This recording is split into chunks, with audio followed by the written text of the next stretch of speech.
今日整蒜頭豆豉蒸排骨，咁我排骨咧就已經醃好咗啦，喺急凍攞出嚟提到一晚，咁已經醃好咗噶啦。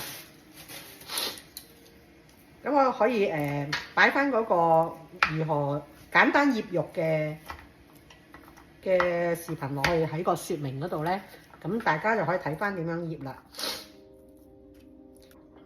咁我哋醃好之後咧，就只需要加蒜頭豆豉醬啦，同埋糖嘅。咁我呢度有2、4、6、8、9嚿排骨啦。咁我哋就加1茶匙糖。